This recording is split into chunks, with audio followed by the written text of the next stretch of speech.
Quand elle est arrivée pour la première fois dans cette maison de verre, Mariam n'était qu'une ombre silencieuse, une jeune fille au regard humble, aux mains calleuses et au silence plus expressif que 1000 paroles. Venue du nord du pays après une série de malchances dans sa famille, elle avait été recommandée par une cousine éloignée à Madame Clarisse, une femme aussi belle que redoutée dans tout le quartier chic d'Abidjan. Clarisse était l'épouse de M. Didier Kouamé, un homme d'affaires prospère, connu pour ses projets immobiliers et ses apparitions dans les magazines économiques. Dès le premier jour, Mariam avait compris que cette maison n'était pas comme les autres. Ici, les murs parlaient, les yeux voyaient tout, les odeurs trahissaient les humeurs. Et Clarisse, toujours maquillée comme une reine d'un autre monde, marchait comme une lionne surveillant son territoire. Elle ne criait presque jamais, mais chaque parole qu'elle prononçait tombait comme un couperet. Didier, lui, était plus discret. Il était souvent absent, et quand il revenait, il déposait un baiser automatique sur la joue de sa femme, mangeait en silence, puis disparaissait dans son bureau à l'étage. Mariam nettoyait, cuisinait, lavait, repassait, tout en observant. Elle avait cette intelligence instinctive des gens qui ont grandi dans la survie. Elle savait quand une porte avait été ouverte discrètement. Elle savait quand une voix tremblait d'émotion. Elle savait, au fond d'elle, que sous les draps soyeux de cette maison riche, il y avait des failles. Elle n'avait jamais eu de grands rêves. Elle voulait juste la paix. Et peut-être, au fond, être vue, être aimée, avoir un jour ce qu'on appelait un foyer. Mais dans cette maison, elle était invisible, jusqu'au jour où Didier est tombé malade. Ce n'était rien de grave, une grippe sévère, mais Clarisse, fidèle à sa routine mondaine, avait refusé de rester cloîtrée à la maison. « Je ne vais pas manquer la réunion de la fondation parce que monsieur a une petite fièvre », avait-elle lancé, en enfilant ses talons hauts. Elle avait laissé à Mariam une liste d'instructions. Infusion, repas sans épices, surveillance de la température. Et Mariam avait exécuté. Elle lui apportait le thé avec douceur, lui essuyait le front avec délicatesse, lui parlait avec cette voix basse qu'elle utilisait avec son petit frère quand il avait peur des orages. Didier, dans ses draps, avait levé les yeux vers elle pour la première fois, non comme un meuble dans la maison, mais comme une présence humaine. Et dans ce regard-là, tout a commencé à basculer. Les jours passaient. Mariam ne parlait jamais trop. Elle ne flattait pas. Elle ne riait pas exagérément. Mais elle écoutait. Et Didier, homme enfermé dans un mariage d'apparence, s'était surpris à parler. Il avait raconté ses frustrations, la pression, l'amour mort, Clarisse, qui ne lui laissait plus rien d'intime. Et Mariam, avec son regard calme, ne jugeait pas. Elle était là. Un matin, alors que le soleil se glissait paresseusement par la baie vitrée de la chambre, Didier a pris sa main. Longtemps, en silence. Il avait les yeux humides. Elle avait le cœur qui battait comme un tambour de guerre. Mais elle n'avait pas retiré sa main. Ce contact a tout changé. Les semaines suivantes, Didier trouvait toujours une raison pour rester plus longtemps à la maison. Il télétravaillait. Clarisse, accaparée par ces événements, ses cocktails et ses amis de l'ambassade, ne remarquait rien. Elle croyait sa domestique trop insignifiante pour mériter un regard de suspicion. Erreur fatale. Didier se liait. De plus en plus. Il la complimentait. Il lui offrait parfois un foulard, un parfum. Rien de tapax en grave l'œil. Juste des attentions. Et Mariam, tiraillée entre la peur et l'espoir, acceptait tout en silence. Mais un soir, tout a basculé. Clarisse était partie à une soirée de gala et Didier, après dîner, était resté seul dans le salon. Mariam était venue débarrassée. Il lui avait demandé de s'asseoir, ce qu'elle n'avait jamais fait, et elle avait obéi, timidement. Ils avaient parlé, longtemps, puis il avait approché son visage, lentement, très lentement, et il l'avait embrassée. Elle n'avait pas résisté. Elle en avait pleuré cette nuit-là, seule dans sa petite chambre près de la buanderie. Elle savait que c'était une folie, un péché, une trahison, mais elle sentait aussi que, pour la première fois, quelqu'un la voulait vraiment. Pas pour la corvée, pas pour la commodité. Pour elle, les semaines suivantes ont été comme un tourbillon. Les rendez-vous volés, les caresses dans les couloirs sombres, les lettres échangées. Didier parlait de divorce. Mariam ne disait rien. Elle avait peur, peur d'y croire, peur que tout s'écroule. Mais Clarisse, un jour, a compris. Elle avait remarqué une écharpe dans la chambre de Didier, une odeur étrange, une attitude nerveuse. Elle n'était pas stupide. Elle avait engagé un détective privé, et ce qui devait être fut su. En une nuit, Clarisse a explosé. Hurlements, assiettes brisées, larmes de rage. Elle a traîné Mariam par les cheveux dans le salon. Didier a tenté de s'interposer. Elle a giflé son mari devant toute la maison. Puis elle a chassé Mariam. Sans rien, même pas ses vêtements. Elle a traité de sorcière, de serpent, de pauvre fille ingrate. Mariam a tout pris, en silence, les larmes aux yeux, mais elle ne s'est pas excusée. Et Didier, 2 semaines après, a quitté la maison lui aussi. Il a demandé le divorce. Et il est allé chercher Mariam. Il l'a installée dans un appartement, puis dans une villa. Il a tout assumé. Les scandales, les rumeurs, les menaces de ses associés. Il a dit « Je suis libre et j'aime qui je veux ». Mariam est devenue Madame Kwame 1 an plus tard. Mais leur bonheur n'a pas été sans conséquences. Le mariage entre Didier et Mariam ne fut pas une cérémonie tapageuse. Il avait voulu quelque chose de discret, presque secret. Un notaire, 2 témoins, une robe sobre. Mariam n'avait pas demandé plus. Elle avait encore l'odeur de l'humiliation sur la peau, le goût du rejet dans la bouche. Mais au fond d'elle, malgré tout, elle croyait encore qu'elle méritait le bonheur. Peut-être, mais ce bonheur-là, elle allait vite comprendre qu'il ne serait jamais simple. Dès les premiers mois de vie commune, les échos du passé revenaient frapper à leur porte comme des spectres affamés.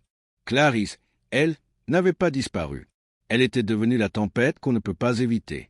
Dans les cercles mondains, elle parlait, elle salissait. Elle racontait une version des faits où Mariam était une manipulatrice venue ensorceler son mari, une petite paysanne sans scrupules. Elle disait que Didier avait été pris en otage. Elle pleurait sur les plateaux télé, racontant combien elle avait tout sacrifié pour un homme qui l'avait trahi avec la bonne. Certains journaux avaient repris l'affaire. Pas directement, mais sous forme d'allusion. Un magnate de l'immobilier quitte sa femme de 20 ans pour son aide ménagère. Les rumeurs se multipliaient. Dans les soirées, dans les clubs, dans les dîners d'affaires.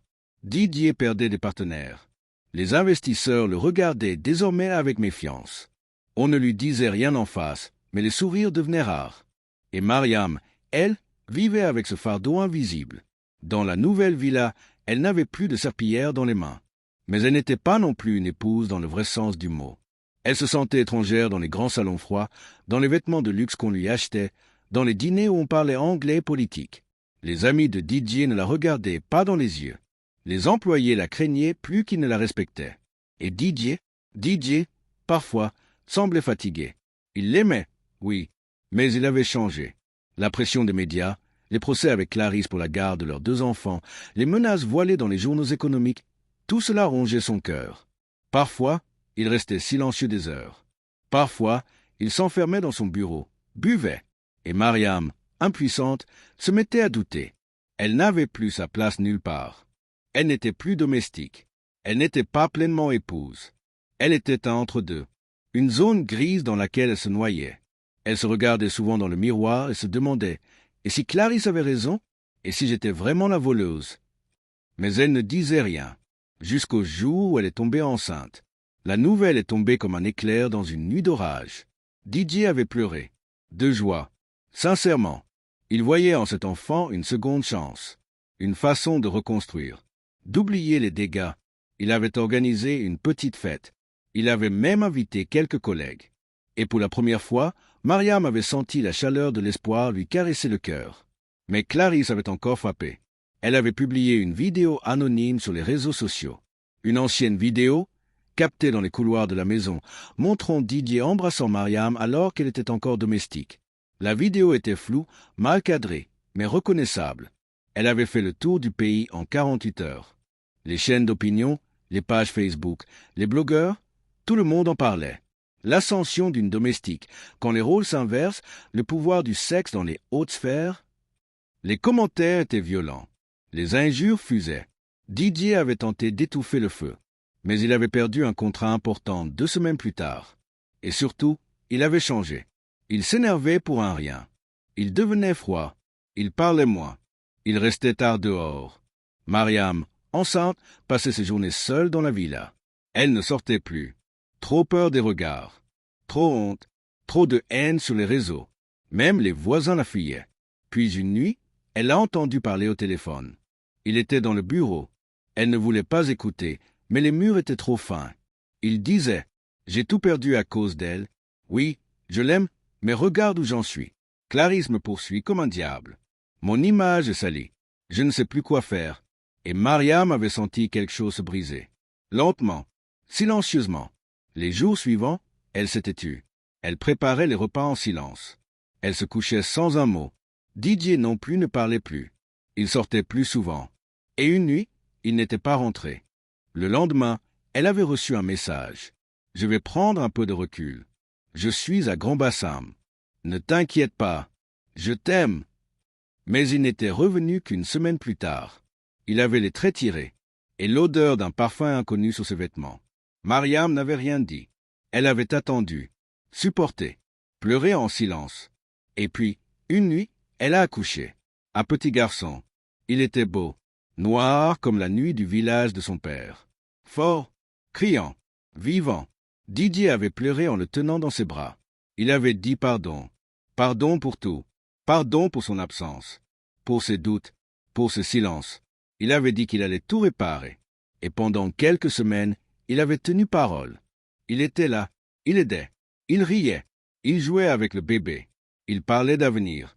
Mais Clarisse, encore elle a engagé un avocat pour réclamer une pension exorbitante. Elle a menacé de publier d'autres vidéos. Elle a contacté certains partenaires de Didier. Et, pire, elle a tenté de faire retirer la garde de l'enfant à Mariam en l'accusant d'instabilité mentale. Un matin, 2 policiers sont venus frapper à la porte. Ils avaient une convocation. Pour une enquête sociale, Mariam a craqué. Elle s'est effondrée dans la salle de bain. Elle a crié. Pour la première fois, elle a brisé un miroir. Didier a accouru. Elle a regardé droit dans les yeux et a dit « Tu m'as fait croire que j'étais plus que ce que j'étais. Tu m'as prise dans tes bras alors que je n'avais rien. Tu m'as donné une maison, un nom, un fils. Et aujourd'hui je suis seule. Honteuse. Poursuivie. Haï. J'étais peut-être juste ta distraction. Mais moi, je t'ai aimé. » Didier n'a pas su quoi dire. Il est resté debout, là, figé. Et Mariam a pris le bébé. Et elle est partie. Elle a loué une petite maison dans un quartier modeste. Elle a repris une vie simple. Elle a commencé à vendre des repas faits maison, des mets du Nord, des spécialités rares. Elle cuisinait avec passion. Son fils dans le dos, elle servait des clients dans la rue. Elle ne voulait rien de lui. Elle n'a pas appelé, pas écrit. Et pourtant, Didier est revenu. Un soir, il est venu dans cette ruelle, avec une chemise froissée, les yeux aigles. Il s'est mis à genoux, et il a dit « J'ai cru que j'étais ton sauveur. Mais c'est toi qui m'as sauvé. C'est toi qui m'as aimé comme je suis. Et moi, je t'ai abandonné. Pardonne-moi. » Mariam l'a regardé, longtemps, puis elle a dit « Si tu m'aimes, construis un monde dans lequel je n'ai pas à me cacher. Pas pour moi, pour ton fils. » Didier a tout repris à zéro. Il a lancé une nouvelle entreprise. À son nom et au sien, Madi Concept. Mariam a été la cofondatrice. Elle a créé un service de traiteur haut de gamme à domicile avec des employés issus de milieux précaires. Elle a recruté des anciennes domestiques, des veuves, des mères seules. Elle leur a donné un salaire digne, une assurance, une voix. En 2 ans, l'entreprise est devenue virale. Et Clarisse, lassée de se battre contre des ombres, a disparu du décor. Mariam, la domestique, était devenue une femme d'affaires respectée, une mère forte, une épouse digne. Et elle n'avait volé personne. Elle avait simplement pris ce qu'on lui avait refusé toute sa vie, la place de vivre pleinement.